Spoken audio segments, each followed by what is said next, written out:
Jalebi baby jalebi by jalebi by.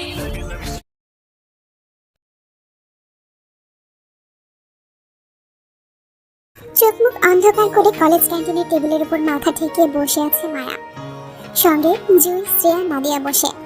মায়ের মন খারাপের কারণ এতক্ষণে সবার জানা। জুই অবশ্যই এতে বিরক্ত। ও আগে থেকেই মায়েকে সাবধান করেছিল যাতে অচেনা স্বামীর চক্রে না ফাঁসে, তারপরও ফাঁসলো। এখন লোকটা পূর্ব বিবাহিত হতেই পারে, সেটাও অস্বাভাবিক কিছু নয়, বরং স্বাভাবিক। হয়তো মায়া লোকটার জীবনে পরে এসেছিল। তাছাড়া প্রত্যেকের একটা আলাদা পার্সোনাল লাইফ থাকতে পারে, কিন্তু মায়া এতে অস্বাভাবিকভাবে রিয়াক্ট করায় জুই খানিকটা ক্ষুব্ধ। কোনোভাবে আরিফের কানে মায়ের কর্মকাণ্ডগুলো পৌঁছালে ওদের দুজনকেই মার খেতে হবে। তাছাড়া মনমরা মায়া আজ ঠিকঠাক পরীক্ষাটা দিয়েছে কিনা কে জানে। রেজাল্ট খারাপ হলে পরিবারের সবার কানে চলে যাবে বিষয়টা, তখন আর রক্ষে নেই দুজনের। কিছুক্ষণ আগে পরীক্ষা শেষ করে ওরা সবাই কলেজ ক্যান্টিনে এসে বসেছিল। মায়া তখন থেকে নিশ্চুপ হয়ে বসে আছে। রাতে যে অনেকটা সময় ধরে কেঁদেছিল সেজন্য চোখ মুখ ফুলে আছে। শ্রেয়া মায়াকে দেখে বেশ আফসোস করে বলল, মায়ু থাক, কষ্ট পাস না বোন, লোকটা তোর ভালোবাসা পাওয়ার যোগ্যই না, তুই আরো ভালো কিছু ডিজার্ভ করিস। আসলে ওই বদলোকটার কপাল খারাপ, এত সুন্দরী বউকে না দেখেই রিজেক্ট করলো। আহারে, আমার তো লোকটার জন্য কষ্ট লাগতেছে। এত সুন্দরী বউ ও তার ভালোবাসা কিভাবে পায়ে ঠেললো? আচ্ছা, এখন কি করবি? লোকটা তো বিবাহিত, সংসার করার তো আর চান্স নাই।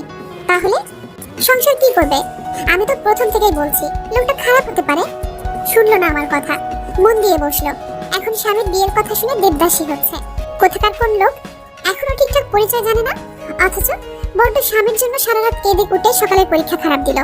আমার তো ইচ্ছে করতেছে আরিফ ভাইয়ের কাছে ওর নামে বিচার দিতে। আচ্ছা জয়, থাক না, বেচারি এমনি কষ্টে আছে, তুই আর কষ্ট বাড়িয়ে দিস না।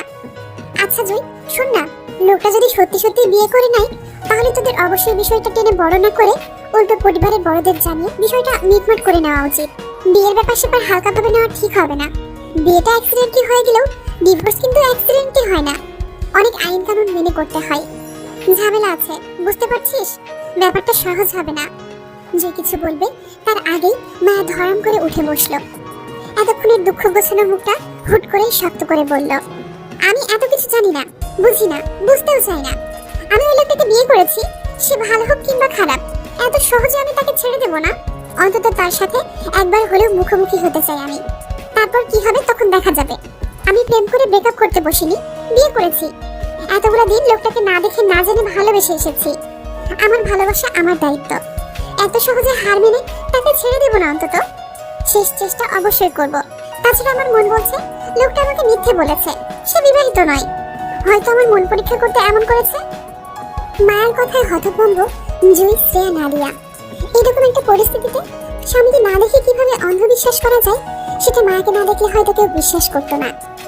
মায়ের জেরে শ্রেয়া, নাদিয়া হতভম্ব হলেও জুই বেশ রাগে তিল মিলিয়ে ওঠে। মায়ের নিজের জীবন এমন অচেনা একটা লোকের পেছনে ছুটে খারাপ করবে সেটা জুই কোনোভাবেই মানতে নারাজ। তাই জুই সিদ্ধান্ত নিল, এবার যেভাবেই হোক মায়ের আরো পাগলামো বাড়ার আগেই আজকের মধ্যে আরিফের সঙ্গে ও এই বিষয়ে কথা বলবে। পরে যা হবার হবে। অন্তত মায়ের পাগলামোকে আর প্রশ্রয় দেওয়া ঠিক হবে না বলেই মনে করলো জুই। জুইয়ের ভাবনা চিত্তের মাঝে শ্রেয়া আহাজারি করতে করতে বলে উঠল, মায়ারে, আমি স্পষ্ট দেখতে পাচ্ছি তুই জামাই পাগল মাইয়া হবি। বাপরে, জামাইকে না দেখে এত ভালোবাসা যায়? তোরে না দেখে আমি বিশ্বাসই করতে পারতাম না বোন। তাই তো বলি জুই কেন তোরে নিয়ে এত টেনশন করে সব সময়। ভাই রে ভাই, টেনশন তো এবার আমারও হচ্ছে। তুই আবার ছ্যাঁকা না খাইয়া বাঁকা হইয়া যাস জামাইয়ের বিরহে। জুয়ের দিকে এক পলক তাকিয়ে মা উঠে দাঁড়ালো। পরীক্ষার ফাইলপত্র গুছিয়ে কলেজের ব্যাগটা কাঁধে নিল। কারোর সাথে কথা বলার ইচ্ছে করছে না মায়ের। কেউ হয়তো মায়ের কষ্টটা বুঝতে পারবে না, তাই আর কাউকে বোঝানোর চেষ্টা করলো না ও। সোজা গেট ধরে বাসায় চলে যাবে। আজ কোচিং করতে মন চাচ্ছে না। যদি মন ভালো হয় তাহলে বিকেলে কোচিং এ যাবে, নয়তো না। মাকে ব্যাগ নিয়ে উঠতে দেখে শ্রেয়া, নাদিয়া দুজনই তাড়াহুড়োই মায়ের পিছু পিছু ছুটলো। কিন্তু জুই গেল না, কারণ ওর ভীষণ মন খারাপ হচ্ছে মায়ের জন্য। মায়ের জেদ কোথায় থেকে কোথায় নিয়ে যায় ওদের আল্লাহ জানে। সবচেয়ে বড় কথা হলো মায়ের জেনে শুনে কেন নিজের ক্ষতি করতে চাইছে সেটাও জুই বুঝতে পারছে না। মায়ের চিন্তায় চিন্তায় জুই বেশ কিছুক্ষণ সেভাবেই টেবিলের উপর কপাল ঠেকিয়ে বসে রইল। হঠাৎ ফোনের ভাইব্রেট শব্দে ঘোর কাটলো। ব্যাগ থেকে ফোনটা হাতে নিতেই দেখলো পরিচিত একটা নাম্বার। মন খারাপগুলো যেন তখনই কোথাও ছুটে পালালো জুয়ের।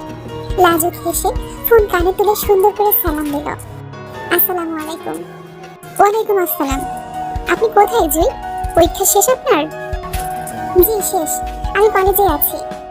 কাল রাতে কল দিয়েছিলাম জুই, আপনার নাম্বারটা ব্যস্ত ছিল অনেকক্ষণ যাবত। আপনি কি রাতে কারোর সাথে কথা বলছিলেন জুই?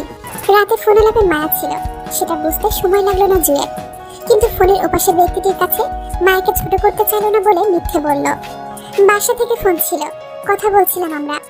ফোনের ওপাশের লোকটার হয়তো বিশ্বাস হলো না জুয়ের কথা, অনেকটা অবিশ্বাস নিয়ে ফের প্রশ্ন করে বলল, এত রাতে বাসা থেকে ফোন? মায়ের পেছন পেছন শ্রেয়া নাদিয়া দুজনই দৌড়ে পাশাপাশি হেঁটে যোগ হলো। শ্রেয়া বেশ উত্তেজনা নিয়ে বলল, আরে মায়া শোন না, তুই লোকটাকে কিভাবে খুঁজবি? কিছু ভেবেছিস?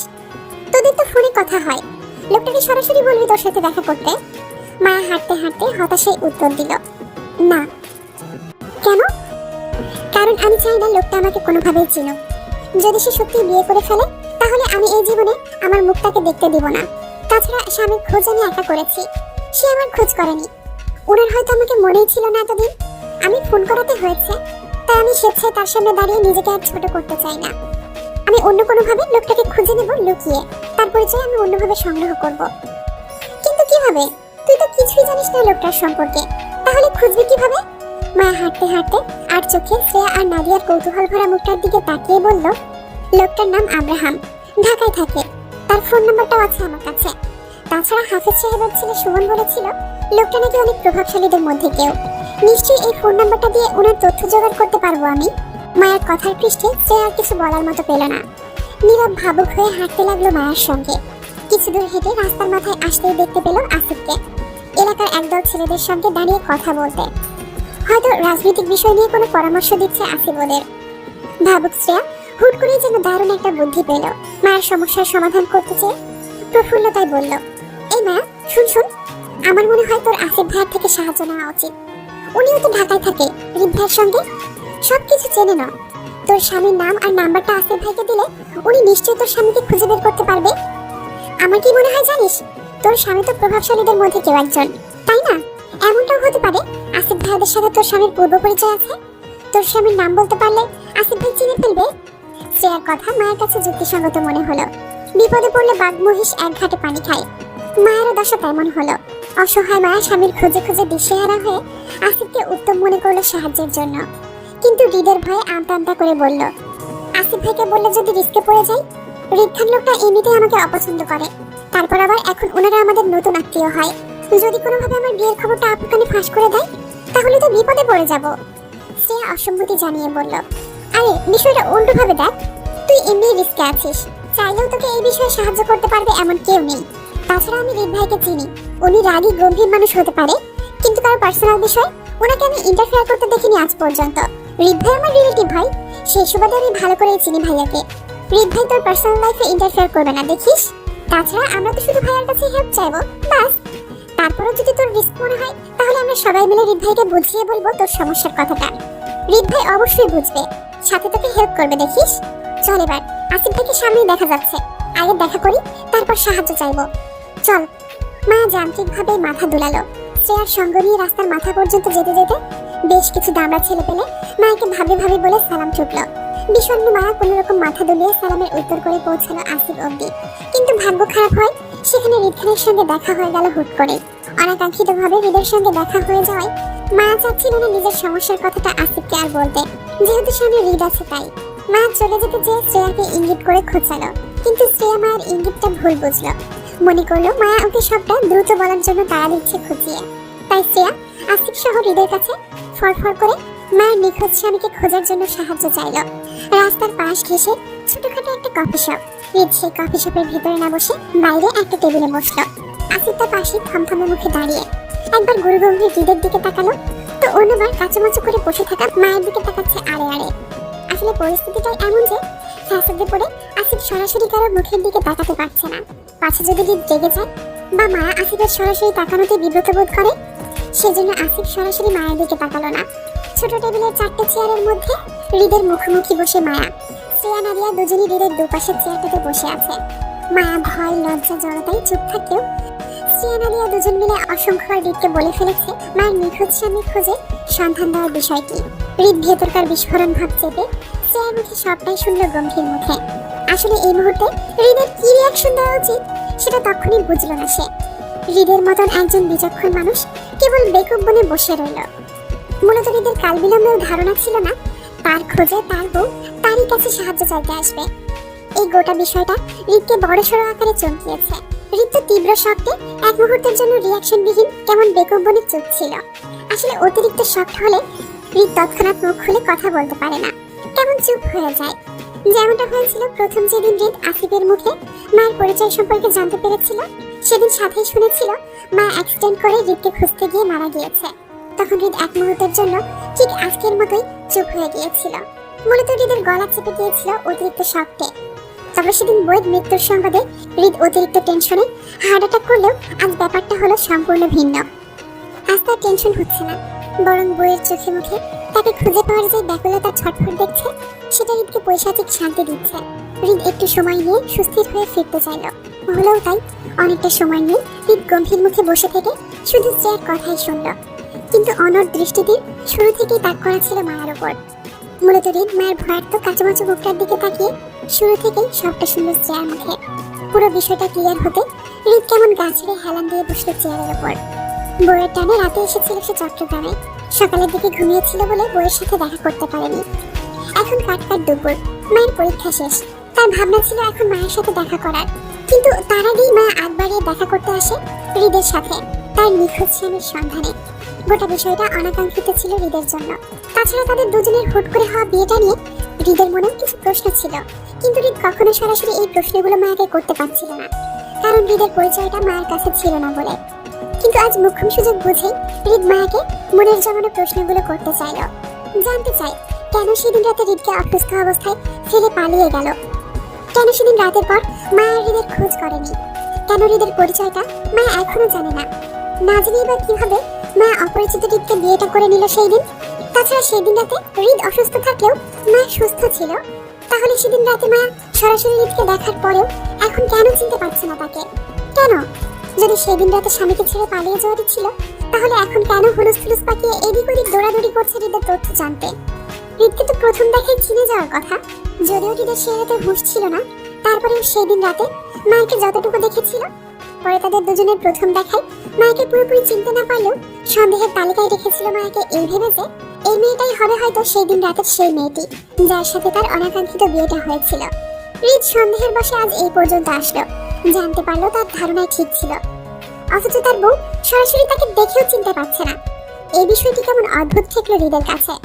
সেজন্য মূলত হৃদ সুযোগ বুঝে এখন সকল প্রশ্নগুলো মায়াকে করতে চাইলো, কিন্তু তারপরও মায়াকে তার আসল পরিচয় আপাতত দেবে না সে। অন্তত বউ যতদিন পর্যন্ত নিজে থেকে হৃদকে খুঁজে না পাবে ততদিন। কপাল কুঁচকে হৃদ মায়ের দিকে তাকিয়ে প্রথম প্রশ্নটা করে বলল, কি এমন পরিস্থিতি ছিল যে স্বামীর মুখ দর্শন না করে সোজা বিয়ে করে ফেললেন? হৃদের স্বাভাবিক কণ্ঠের প্রশ্নে চট করে মুখ তুলে তাকালো মায়া। সবগুলো উৎসুক দৃষ্টি মায়ের দিকেই তাক করা। সবাই প্রশ্নটার উত্তর চাই এমন। মায়া জড়তায় ইতস্তত বোধ করলো উত্তরটা দিতে। হৃদ তখনও মায়ের দিকে প্রহর দৃষ্টিতে তাকিয়ে। শ্রেয়া মায়ের ইতস্ততা বুঝে হৃদের প্রশ্নের উত্তর দিতে চেয়ে বলল, আসলে ভাই ওদের তুই উত্তর দিচ্ছিস কেন? প্রশ্নটা কি তোকে করেছি? তুই ছিলি সেই দিন রাতে ওর সাথে? হৃদের শক্ত গলায় দমে যায় শ্রেয়া। আগ বাড়িয়ে আর মুখ খুলল না সে। হৃদ যে শক্ত ধাঁচের মানুষ, দেখা গেল শ্রেয়া যদি আবার আগ বাড়িয়ে মায়ের হয়ে কিছু উত্তর দিতে চায়, তাহলে একটা থাপ্পড় আজ কপালে জুটবে নিশ্চিত। হৃদের ধমকে শ্রেয়া চুপ করে যেতেই মায়া খানিকটা ভয়ার্থ হলো। কাচুমাচু করে ঋণ নিয়ে হৃদের প্রশ্নের উত্তরে বলল, আসলে সেই দিন রাতে ওই লোকটাকে আমার ওইভাবে দেখার সুযোগ হয়নি। নিজের পরিবারের লোকদের থেকে বিচ্ছিন্ন হয়ে আধার রাতে আমি পথ হারিয়ে দিশেহারা ছিলাম। লোকটাও অ্যাক্সিডেন্ট করে সেদিন রাস্তায় পড়েছিল, কপাল ফেটে ওনার মুখ ঢেকেছিল রক্তে। তাছাড়া অন্ধকারের ঝড়ঝাপটায় যতটুকু দেখেছিলাম সেটাও এখন আর অতটা মনে নেই আমার। তাছাড়া পরিস্থিতি এমন ছিল যে আমার ভাবনাটাও ছিল না লোকটাকে মনোযোগ দিয়ে দেখবো বলে। আমি ছোট মানুষ ছিলাম, তারপর পথ হারিয়ে একটা অ্যাক্সিডেন্টের মানুষকে নিয়ে ভয় পেয়ে গিয়েছিলাম। ওই লোকটার হয়তো সুগারের সমস্যা ছিল, সেজন্য ঠিকঠাক দাঁড়াতে পর্যন্ত পারছিল না। ওই পরিস্থিতিতে লোকটার মুখ আমি কতটুকু দেখেছিলাম সেটা এই মুহূর্তে আমার মনে নেই। বিগত 2 বছর হয়েছে আমাদের বিয়ের, অনেকটা সময় চলে যাওয়ায় ওই লোকটার মুখ আমি ভুলে গেছি। এখন আমার আর মনে নেই, তবে যতটা মনে আছে লোকটা বেশ লম্বাটে আর বলিষ্ঠবান টাইপের ছিল। তাকে সামলাতে আমার বেশ হিমশিম খেতে হয়েছিল সেই দিন। ফেস মনে নেই, তাহলে পরিচয়টা কেন নিলেন না? বললাম তো পরিস্থিতি এমন ছিল যে আমার অত কিছু মাথায় আসেনি। মাত্র নবম শ্রেণীতে পড়তাম। বুদ্ধি খাটিয়ে কিছু করার মতো পরিস্থিতিতে ছিলাম না। আমি ভীষণ ভয় পেয়ে গিয়েছিলাম। একটা অপরিচিত অসুস্থ মানুষকে নিয়ে আবারও কতগুলো অপরিচিত লোকদের মাঝে পড়লাম। তারপর আবার সেই অপরিচিত মানুষগুলো আমাদের সাহায্যের আগে প্রথমে আমার চরিত্রের দিকে আঙুল তুলল। কেমন হুমকি ধামকি দিয়ে এক প্রকার ভয় দেখিয়ে আমাদের বিয়েটা দিল। এতে আমি ভীষণ আতঙ্কিত হয়ে ভয় পেয়ে গিয়েছিলাম। তাছাড়া আমার সাথের লোকটা, মানে যার সাথে আমার বিয়েটা হয়েছিল, তিনারও তেমন সেন্স ছিল না। মানে উনি অর্ধ জ্ঞান হারাচ্ছিল। সেজন্য সবাই সহজেই আমাকে দোষারোপ করে দায় দিচ্ছিল। আমি তাদের বলার সুযোগও পাইনি যে অসুস্থ লোকটাকে আমি চিনি না পর্যন্ত। সবাই একইভাবে আমার চরিত্রের দিকে আঙুল তুলছিল সহজেই, কারণ অসুস্থ লোকটা আমার কাজ জড়িয়ে তার শরীরের ভার আমার উপর দিয়ে রেখেছিল। তাই কাজী সাহেব আমাদের থানা পুলিশে দেবে, এমনকি তখন বিয়েটা না করলে আমাকে সকালে সমাজের লোকদের সামনে অপদস্থ করবে, এমনটাও বলেছিল। এমন বাজে পরিস্থিতিতে আমি কখনো পড়িনি। এইসব পরিস্থিতিতে পড়লে মানুষকে কি করতে হয় বা কিভাবে সামাল দেওয়া লাগে সেটাও জানতাম না। শুধু মনে মনে দোয়া করছিলাম কেউ আমার হয়ে আসুক আর ওই খারাপ পরিস্থিতি থেকে বাঁচিয়ে নিয়ে যাক, আর নয়তো অসুস্থ লোকটা আমার হয়ে কিছু বলুক। কিন্তু সেদিনের মতো আমার কোনো দোয়াই কবুল হয়নি। তাই জানের ভয়ে চুপ থেকে গেলাম, আর যেটা বলছিল সেটাই করছিলাম। তাছাড়া আমাকে বিয়ে করতে অসুস্থ লোকটাও কোনো আপত্তি জানাচ্ছিল না। সে অজ্ঞান হলেও কিছুটা হুঁশে ছিল। আমি ভেবেছিলাম লোকটা হয়তো কিছু বলবে বিয়ের আগ মুহূর্তে, কিন্তু তিনি কিছুই বলেননি। সেজন্য আমারও কিছু করার ছিল না। হাফেজ সাহেবের পরিবার ভাবছিল আমি আমার স্বামীর গার্লফ্রেন্ড হব। তাকে নিয়ে রাতে কোথাও ধরা খেয়ে হাফেজ সাহেবের বাড়িতে আশ্রয় নিতে চাইছিলাম। সেজন্য আমাদের বিয়ে পড়িয়ে দেয়। আমি চাপার আগে ভয়ে হঠাৎ আমার স্বামী লোকটার পরিচয় পর্যন্ত জানতে চাইনি কারো কাছে, এমনকি হাফেজ সাহেবের পরিবারের কাছেও চাইনি। বিয়ের সময় অতিরিক্ত কান্নাকাটি আর ভয়ে স্বামীর নামটা কাজী সাহেবের মুখ থেকে শুনতেও মনে নেই, কিন্তু তাদের নামে ঠিকই দেখেছিলাম স্বামীর নাম। কিন্তু ইনিশিয়াল সিগনেচার হয় হুটাচের নামটা আমি বুঝতে পারিনি কি ছিল, সেজন্য তার নামটাও আমার জানা ছিল না। তাহলে আপনার স্বামীর কাছ থেকে কেন জানতে চাইলেন না তার পরিচয় সম্পর্কে? ওই লোকটাকে সাহায্য করতে গিয়ে আমি এত বড় বিপদে পড়লাম।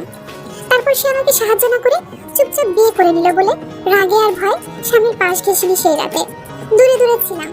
সেই রাতে হাফেজ সাহেবের বইয়ের ফোন থেকে আরিফ ভাইকে কল করে রাতের শেষের দিকে আমি পালিয়ে এসেছিলাম সেখান থেকে, যেন লোকটা সকালে হুঁশ ফিরে আমাকে আর খুঁজে না পায় সেই জন্য। তখন স্বামী থেকে পালিয়ে বাঁচতে চাইলে এখন তাকে খুঁজে বের করতে চাইছেন কেন?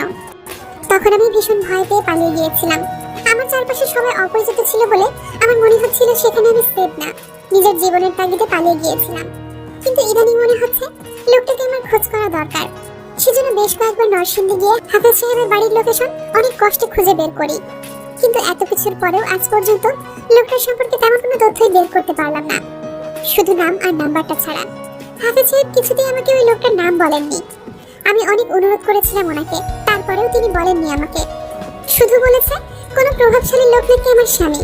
আমার মনে হচ্ছে ওই লোকটা কোনো গুন্ডা বা খারাপ টাইপের মানুষ হবেন, সেজন্য হাফেজ সাহেব ওনার নামটা বলতে ভয় পাচ্ছেন। কিন্তু আমি হাফেজ সাহেবকে এটা বোঝাতে অক্ষম হলাম যে আসলে আমার স্বামী যদি খারাপও হয় তারপরেও আমার তার সন্ধান চাই। চাই মানে চাই। স্বামী নামক লোকটা খারাপ হতে পারে, এটা জেনে বুঝেই আমি তাকে খুঁজছি এতদিন ধরে। এবার আপনার সাথে থাকলে আমাকে একটু সাহায্য করে ওই লোকটার তথ্য জোগাড় করে দিতে পারবেন? বেশি কিছু জানতে চাই না, শুধু ওই লোকটা কে সেটা বললেও চলবে।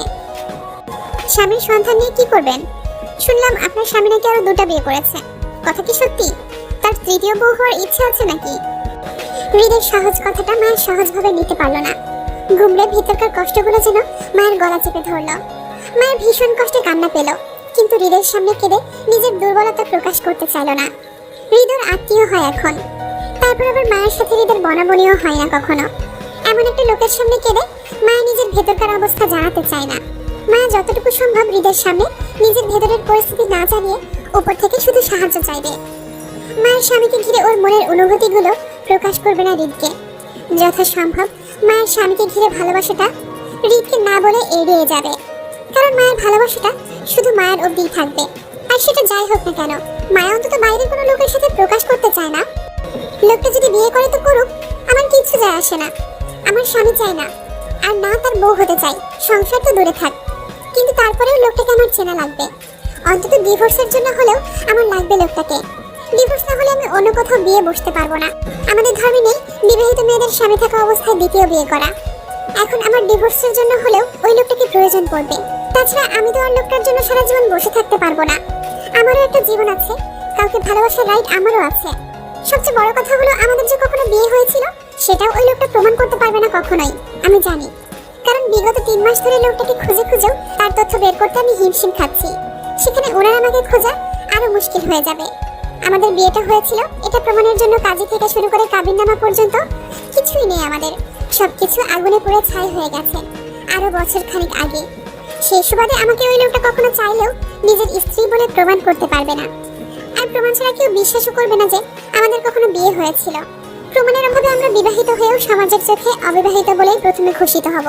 সমাজ হোক বা আইন, বিয়ে হয়েছিল এটা শক্তপোক্ত প্রমাণ না থাকলে এমনিতেই বিয়েটা বাতিল বলে ঘোষিত হবে। সেক্ষেত্রে বলা যায় আমি কোনো ঝামেলা ছাড়াই এই সম্পর্ক থেকে সহজেই বের হয়ে আসতে পারবো, বিয়েটাকেও অস্বীকার করতে পারবো। কিন্তু সবকিছু শেষ করার আগে আমি অন্তত একটাবার ওই লোকটার খোঁজ পেতে চাই, তার অগোচরে। তার সামনে যাব না, কিন্তু জানতে চাই সে কে। তারপর না হয় আরিফ ভাইকে বলে সবকিছু মিটমাট করে নেব। আমাদের ডিভোর্সের বিষয়টা আরিফ ভাই দেখবে। কিন্তু তার মায়ের দীর্ঘ কথা শেষ হবার আগেই গম্ভীর গলায় আওয়াজ তুলল হৃদ। চাপার আগে দাঁত পিষে বলল, আউট। হুট করে হৃদের চাপা ধমকে উৎসুক জনতার মনোযোগ ভাঙল তখনই। সবাই থমথমে মুখে মায়ের দিকে দৃষ্টি সরিয়ে চাইল হৃদের দিকে। হৃদের হঠাৎ শক্ত হয়ে ওঠা মুখটা মায়া না দিয়ে শ্রেয়া না বুঝলেও আসিফ বেশ ঠাহর করতে পারল। মায়ের মুখে ডিভোর্সের কথাটা হয়তো হৃদের ভালো লাগেনি। নানাদারি কথা, কত কিছু করলো বউকে খুঁজতে হৃদ। এমনকি বউয়ের টানে হুটহাট পাগলামি করে সকল কাজ ছেড়ে ছুড়ে চট্টগ্রামে চলে আসলো। অথচ আজ হৃদের জরুরি ভিত্তিতে নিজের ফ্যাক্টরি প্রজেক্ট পরিদর্শনে যাওয়ার কথা ছিল। সব ছেড়ে ছুড়ে শুধু মাকে এক পলক দেখতে চলে আসলো হৃদ। আজ রাতেই তাদের আবার ঢাকা ব্যাক করার কথা। অথচ সেই বউ এখন বলছে হৃদকে ডিভোর্স দেবে। কৌশলে কিভাবে এই বিয়েটা অস্বীকার করে এর থেকে বেরিয়ে আসতে পারবে সেই বুদ্ধিও শেয়ার করছে হৃদকে। এত সব শুনলে কারো মাথা ঠিক থাকবে? আসিফের নিজেরই তো মাথা ঘোরাচ্ছে মায়ের কৌশল শুনে। এবার হৃদ ভাই রাগের বসে মাকে থাপ্পড় না মারলেই হয়। পাবলিক প্লেসে আছে তারা, তারপর আবার দলের ছেলেরাও আশেপাশে দাঁড়িয়ে আছে। বদনাম রটে যাবে মুহূর্তেই হৃদ ও হৃদের বাবা নিহাল খানের নামে। জেলা মন্ত্রীর ছেলে বলে কথা। বদনাম এমনি রটে যাবে রকেটের গতিতে। মন্ত্রীর ছেলে হৃদ খান কলেজের এক মেয়েকে রাস্তায় থাপ্পড় মেরেছে। এবার কেউ জানতে চাইবে না তাদের মধ্যকার স্বামী স্ত্রীর সম্পর্কটা। সবাই শুধু জানবে আদর্শ নিহাল খানের ছেলে হৃদ খান এক নারীর গায়ে হাত তুলেছে। আসিফ ভয়ে কাচুমাচু করে হৃদের হাতের দিকে তাকালো। টেবিলের উপর রাখা হাতটার শক্ত মুঠোয় একটা কলম চেপে ধরা। হয়তো নিজের রাগ কন্ট্রোল করতে চেয়ে সেই কলমটির উপর ছুট যাচ্ছে। বৃদ্ধ আঙুলে অনবরত কলমের অটোক্যাপ চেপে চেপে শব্দ করে নিজ ভেতর বাহির করে। মায়া চট করে বুঝলো না হঠাৎ হৃদের মনোভাব পরিবর্তনের কারণটা। কেমন অবুঝ গলায় শুধালো, জি। আউট। মায়া থতমত খেয়ে তখনও বসে রইল। হৃদের শক্ত হয়ে ওঠা মুখটার দিকে তাকালো। চোখগুলো কেমন লালচে দেখাচ্ছে, হয়তো রাগে। কিন্তু কেন হঠাৎ রাগের বা কি হলো এমন? মায়া বুঝল না। হৃদ তখনও অনবরত কলমের ট্যাপ চেপে শব্দ করছিল। মায়া সেই দিকে এক পলক তাকালো, তারপর আবারও চোখ তুলে হৃদের দিকে তাকাতেই চোখাচোখি হলো হৃদের ক্রোধিত চোখ দুটোর সাথে, যেগুলো শুরু থেকেই মায়ের দিকে তাক করা ছিল। মায়া অপমানিত বোধ করে উঠে দাঁড়ালো। ও জানতো এই হৃদ খান মায়াকে আবারও অপমানিত করবে। শুধু শুধু শ্রেয়ার কথায় মজে মায়ের এখানে সাহায্য চাইতে আসাটাই ভুল হয়েছে। এই ঘাটতারা লোক হৃদ খানের মোট কখন কোন রূপ নেই বলা মুশকিল। এই ভালো তো এই সাপের মতো ফুস করে ওঠে। অসভ্য লোক, ক্ষমতার দাপটে অহংকারী হয়ে গেছে। মানুষকে অপমান করতে আর গায়ে বাজে না। মায়ের এখানে আসাটাই ঠিক হয়নি। মা চেয়ার ছেড়ে উঠে দাঁড়িয়ে খপ করে শ্রেয়ার হাত চেপে টেনে তুলতে তুলতে বলল, আমাদের এখানে আসাটাই ভুল হয়েছে। এই লোকের শরীর শুধু ক্ষমতার দাপটের অহংকারে ভরা। এই লোকের সাহায্য আমার লাগবে না। আমার সমস্যা আমি নিজেই সমাধান করব। চল এখান থেকে। বলতে বলতে মা শ্রেয়াকে টেনে নিয়ে গেল নিজের সাথে। নাদিয়া ততক্ষণে চেয়ার ছেড়ে উঠে ওদের সঙ্গে চলল। হৃদ তখনও মায়ের যাওয়ার দিকে রাগে দাঁতে দাঁত পিষে তাকিয়ে রইল। একইভাবে হাতের কলমটাও চেপে যাচ্ছে। আসিফ সেদিকে তাকিয়ে কাচুমাচু করলো। একটু সময় নিয়ে ভয়ার্ত গলায় ডাকলো, ভাই ভাবিকে কি আবার ডাকবো? তোর ভাবিকে না, উকিলকে ডাক আসিফ। এই বেয়াদব মহিলাকে সোজা করা দরকার। কত বড় সাহস আমাকে বিচ্ছেদের কৌশল শেখায়। জি ভাই। এই জি কি? হ্যাঁ না ভাই, আপনি যা বলেন সেজন্য জি আর কি। কি বলেছি তোরে? উকিলের কথা আর কি। তো এখন আমার মাথার উপর দাঁড়িয়ে আছিস কেন? আমার রূপ বের হয়েছে? না ভাই, এই তো যাচ্ছি। কই যাবি? ভাই উকিল ডাকতে। তোরে কইছি শুধু উকিল ডাকতে, অর্ধেক কথা শুনে যাস কেন? সরি ভাই, ভুল হয়ে গেছে। যা সামনে থেকে সর। বেয়াদব মহিলা মাথাটা গরম করে গেছে। আজ আর ঢাকায় ফিরবো না। উকিল আর কাজী দুটোই যেন কাল বিকেলের মধ্যে রেডি থাকে। এই ধান্দাবাজ মহিলার প্রমাণ দরকার। কত বড় সাহস, আমাকে অস্বীকার করবে বলে। কাল প্রমাণ নিয়েই ঢাকায় ফিরবো, এর আগে নয়। জি ভাই। হৃদ বিরক্তর চোখ তুলে বলল, এই যাবি তুই এখান থেকে? জি ভাই।